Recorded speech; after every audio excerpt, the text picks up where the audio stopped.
नमस्कार दोस्तों, आज हम सुनने जा रहे हैं हजारी प्रसाद द्विवेदी द्वारा रचित निबंध एक कुत्ता और एक मैना। तो आइए सुनते हैं इस निबंध को। आज से कई वर्ष पहले गुरुदेव के मन में आया कि शांति निकेतन को छोड़कर कहीं अन्यत्र जाएं। स्वास्थ्य बहुत अच्छा नहीं था, शायद इसलिए या पता नहीं क्यों। ते पाया कि वे श्री निकेतन के पुराने 3 मंजिले मकान में कुछ ही दिन रहे। शायद मौज में आकर ही उन्होंने यह निर्णय किया हो। वे सबसे ऊपर के तल्ले में रहने लगे।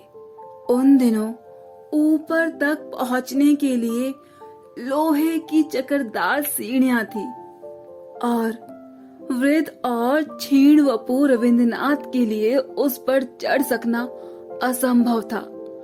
फिर भी बड़ी कठिनाई से उन्हें वहां ले जाया जा सका। उन दिनों छुट्टियां थी। आश्रम के अधिकांश लोग बाहर चले गए थे। एक दिन हमने सब परिवार उनके दर्शन की ठानी।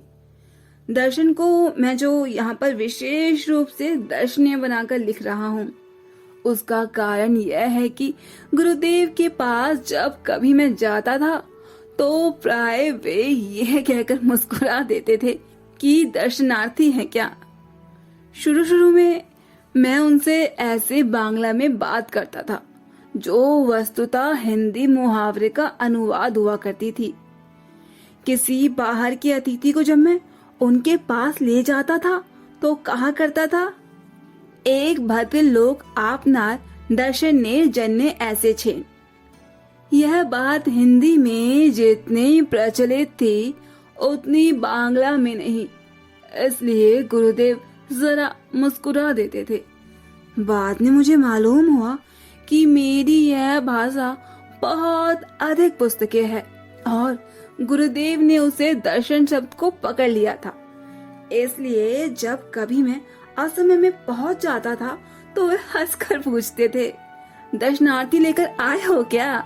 यहाँ यह दुख के साथ कह देना चाहता हूँ कि अपने देश के दर्शनार्थियों में कितने प्रगल्भ होते थे कि समय समय स्थान अस्थान अवस्था अनवस्था को एकदम परवाह नहीं करते थे और रोकते रहने पर भी आ ही जाते थे। ऐसे दर्शनार्थियों से गुरुदेव कुछ भीत से रहते थे। अस्तु मैं मई बाल बच्चों को एक दिन श्री निकेतन जा पहुंचा। कई दिनों से उन्हें मैंने देखा नहीं था। गुरुदेव वहाँ बड़े आनंद में थे, अकेले रहते थे। भीड़ भाड़ उतनी नहीं होती थी जितनी शांति निकेतन में। जब हम लोग ऊपर गए तो गुरुदेव बाहर एक कुर्सी पर चुपचाप बैठे अस्तगामी सूर्य की और ध्यान स्थिम नयनों से देख रहे थे। जब हम लोग ऊपर गए तो गुरुदेव बाहर एक कुर्सी पर चुपचाप बैठे अस्तगामी सूर्य की और स्तिमित नयनों से देख रहे थे। हम लोगों को देखकर वो मुस्कुराए, बच्चों से जरा छेड़छाड़ की, कुशल प्रश्न पूछे और फिर चुपचाप हो रहे। ठीक उसी समय उनका कुत्ता धीरे धीरे ऊपर आया और उनके पैरों के पास खड़ा होकर पूंछ हिलाने लगा। गुरुदेव ने उसकी पीठ पर हाथ फेरा। वह आंखें मूंद कर अपने रोम रोम से उस स्नेह रस का अनुभव करने लगा। गुरुदेव ने हम लोगों की ओर देखकर कहा, देखा तुमने, यह आ गया। कैसे इन्हें मालूम हुआ कि मैं यहाँ हूँ? आश्चर्य है ना? और देखो कितनी परितृप्ति इसके चेहरे पर दिखाई दे रही है। हम लोग उस कुत्ते के आनंद को देखने लगे। किसी ने उसे राह नहीं दिखाई थी, न उसे यह बताया था कि उसके स्नेहदाता यहाँ से 2 मील दूर है, और फिर भी वह पहुंच गया। इसी कुत्ते को लक्ष्य करके उन्होंने आरोग्य में इस भाव की एक कविता लिखी थी।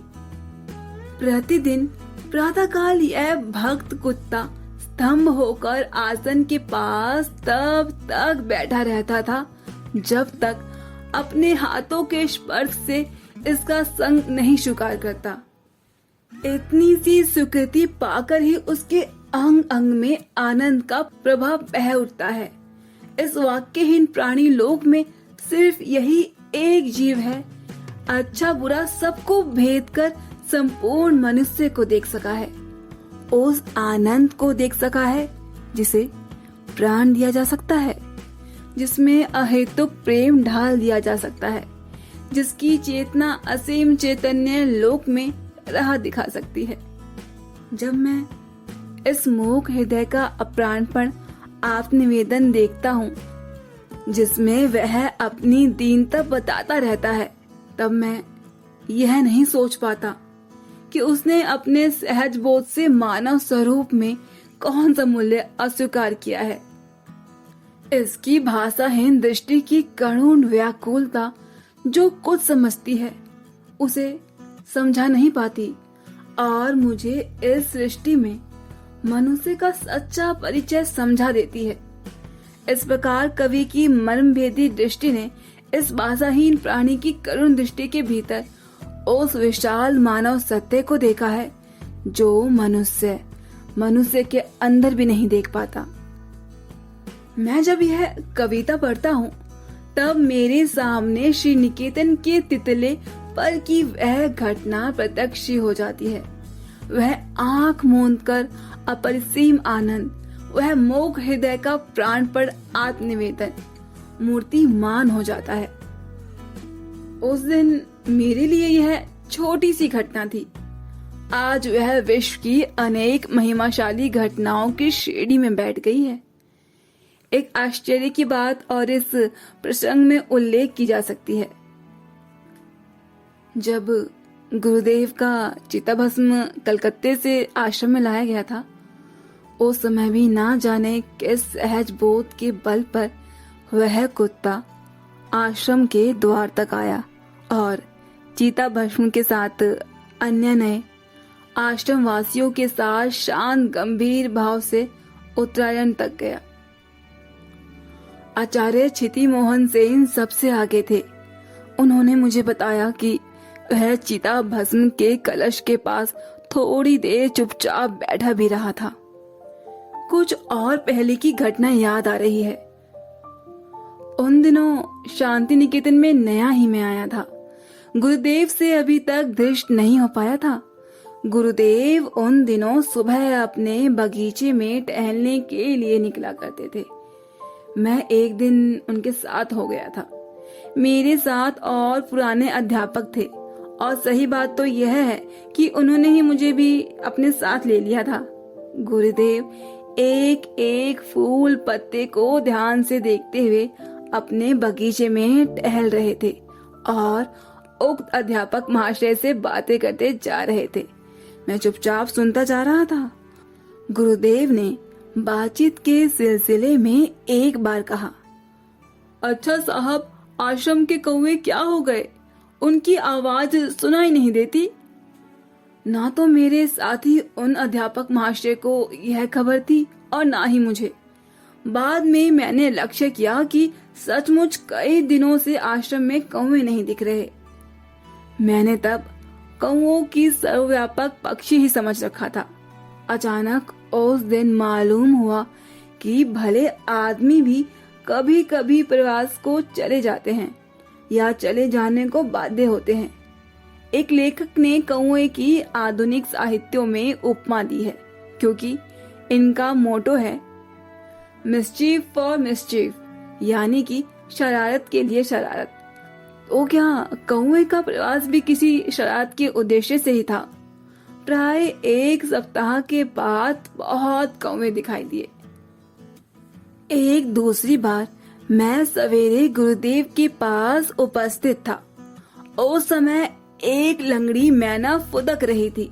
गुरुदेव ने कहा, देखते हो, यह युद्ध भ्रष्ट है, रोज फुदकती है। ठीक यहीं आकर मुझे इसकी चाल में एक करुण भाव दिखाई देता है। गुरुदेव ने अगर कह ना दिया होता तो मुझे उसका करुण भाव एकदम नहीं दिखता। मेरा अनुमान था कि मैना करुण भाव दिखलाने वाली पक्षी है ही नहीं, वह दूसरों पर अनुकंपा ही दिखाई करती है। 3-4 वर्ष से मैं एक नए मकान में रहने लगा हूँ। मकान के निर्माताओं ने दीवारों में चारों ओर एक एक सुराख छोड़ रखी है। यह कोई आधुनिक वैज्ञानिक खतरे का समाधान होगा। एक मैना दंपति नियमित भाव से प्रति वर्ष यहाँ गृहस्थी जमाया करते हैं।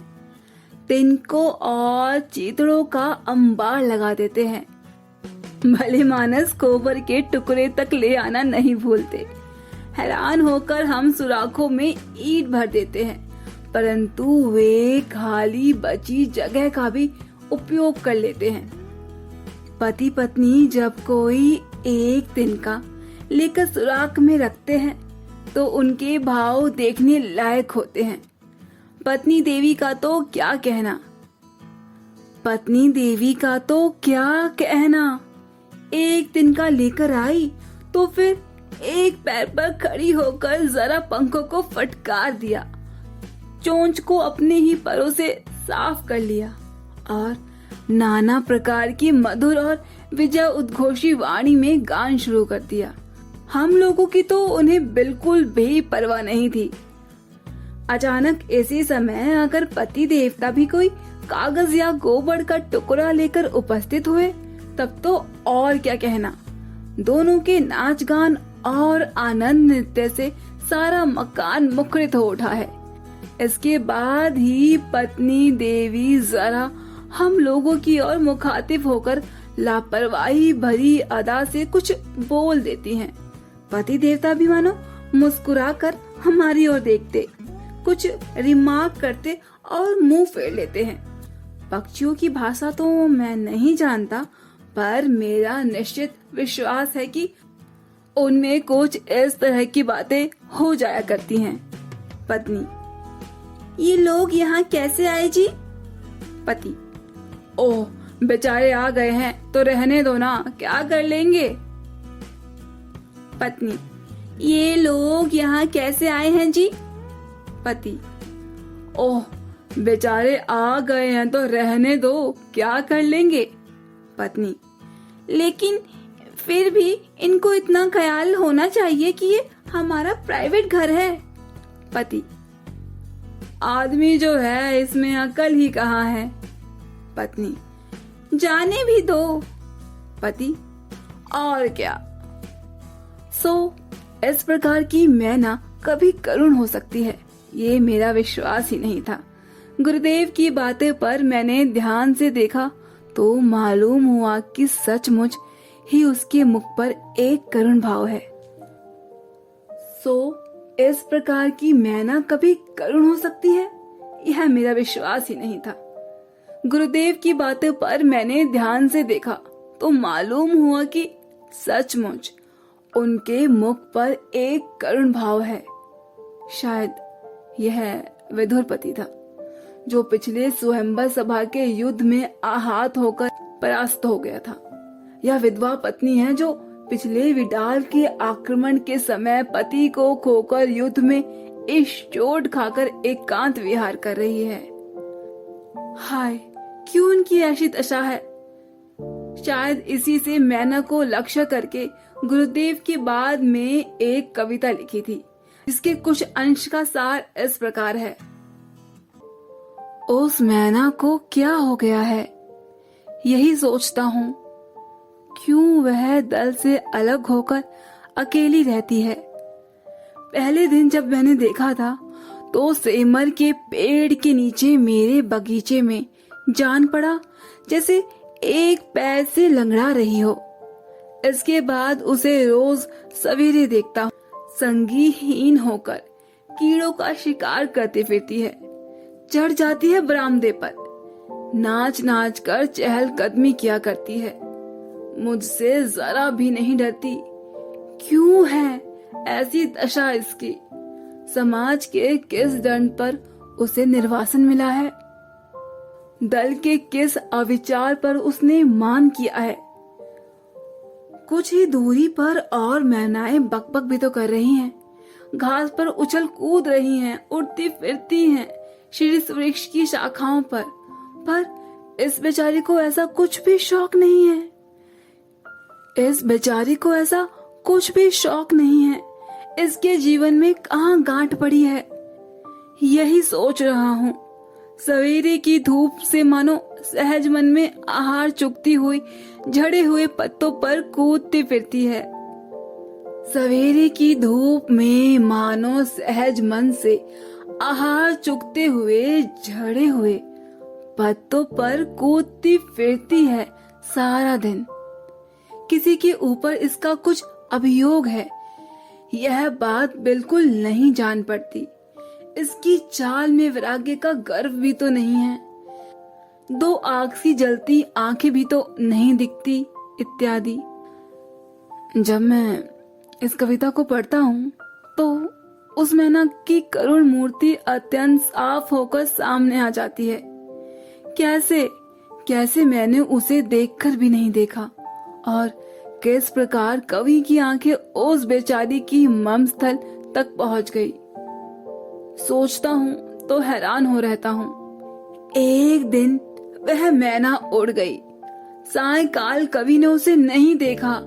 जब वह अकेले जाया करती थी उस डाल के कोने में, जब झिंगुर अंधकार में झंकारता रहता है, जब हवा में पास के पत्ते झरझराते रहते हैं, पेड़ों की फाक से पुकारा करता है नींद तोड़ने वाला सांध्य तारा। कितना करुण है उसका गायब हो जाना।